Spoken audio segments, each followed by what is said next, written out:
Got to ask you first. I know you have kids. Do they have TikTok? Have you had to deal with this? I know people were freaking out on Friday night when the president announced he was likely going to ban it.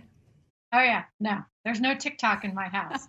Um, Good for you. I did go on it myself just to see what it was because they were talking about how all their friends were sharing these videos on TikTok, and let's just say I was not impressed.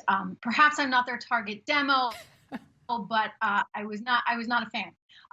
And that was aside from the fact that it was a Chinese company. I mean, I think it's a real concern that the Chinese are possibly stealing Americans' data. I mean, they don't play by the same rules, shall we say, that other friends that we trade with do play by. And so these are vulnerabilities that could be very much exposed, and we have to think about this. This is the reason why, for example, India banned TikTok as well as roughly 59 other social media apps because of concerns that data was being gathered and could possibly be used against that population. So I think it's a real concern, and I think the president is right to address it.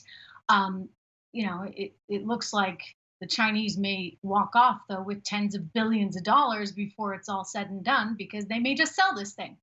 Yeah, you're right. And there is a huge concern. We've even had Mike Pompeo come out and his concerns. We've talked about it many times on this show. But it seems like the president might be giving Microsoft a pass if they acquire it. They said that they will acquire it by September 15th. But my question to you, Trish, is why not just ban it in the meantime? Because who knows if Microsoft actually can harness this thing and protect user data like they think they can. Yeah, there's a lag time there, and they've already been accumulating this data, right, Lindsay? And so even if Microsoft takes over the U.S. assets, we still have some vulnerabilities there.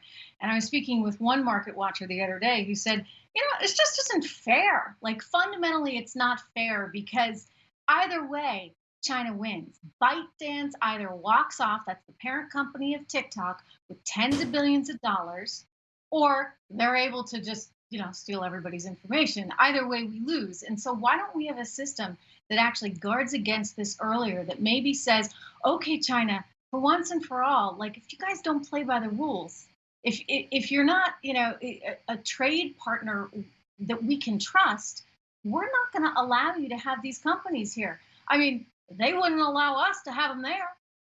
They don't. Yeah, that's exactly that point that you made is so perfect because they require U.S. companies over there to have a percentage of Chinese ownership. They would not allow us to operate the way they do in our country. We give them complete unfettered access to our market, and they don't do the same for us.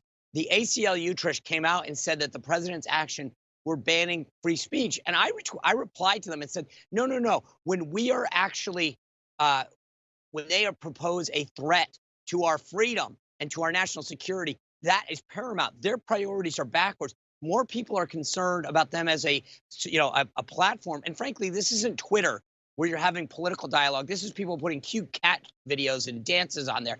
This is not what we need to be focused on right now. The ACLU has their priorities backwards. Well, and not to mention, Twitter's an American company.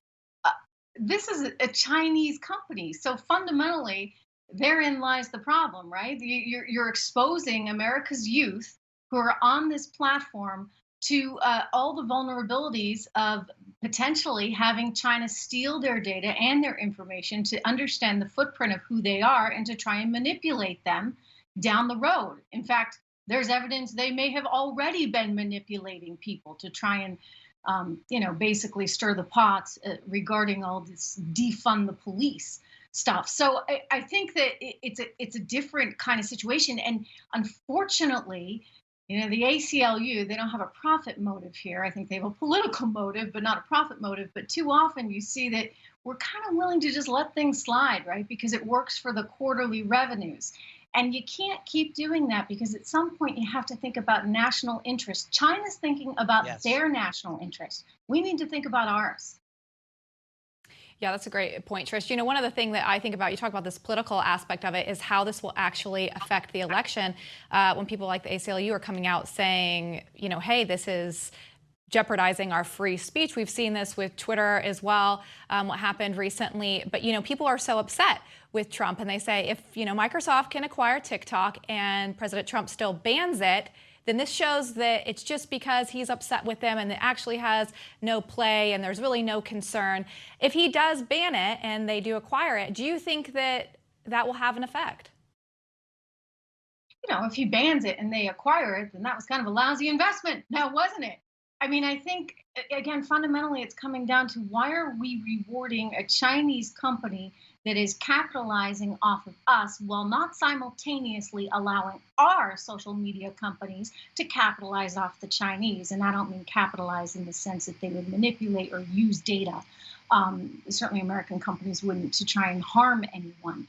But in other words, there's a reciprocity here that needs to take place. And if this is our trade partner and we're going to do business with them and they're going to make tens of billions of dollars off the sale of this social media app to an American company, then why can't that American company operate its own social media app in China? You know, there's a lot sort of here beneath the surface that has nothing to do with freedom of speech. I'm much actually more to do about commerce. I'm also equally concerned that if they sell it, what kind of, bugs and loopholes and backdoors that are in that app. So whether or not Microsoft owns it or not, China still has a backdoor into our technology, can look at everyone's information. That's the kind of thing that I think Microsoft immediately has to do an evaluation to make sure that just because they own it, that there aren't backdoors that China has established to allow them to continue to peek into our privacy. This is a big problem. The other thing that Lindsay brought up, Trish, that I think is interesting is, remember when we had the whole discussion about vaping, and they recognized that that was going to have an impact on a lot of voters because these are the kind of, quote, Trump voters. I just wonder how many kids, yes, the majority of them are too young to vote, but would be able to say something to their parents like, hey, you're taking this app away from me. If a parent doesn't understand the national security threat that's posed by this, are they influenced? There's a lot. And I guess we'll see a lot more in the coming weeks, and we can continue this discussion because whether or not Microsoft buys it or not will have an impact on where this thing heads. We're out of time, but I'm sure this won't be the last time we talk about TikTok. Unfortunately, now. Newsmax TV is now America's fastest growing cable news channel. We give you the real news you need. So subscribe to our YouTube channel and give us a thumbs up. If you like this video, share it with your friends. Newsmax TV streams live on YouTube for free. Newsmax TV, real news for real people.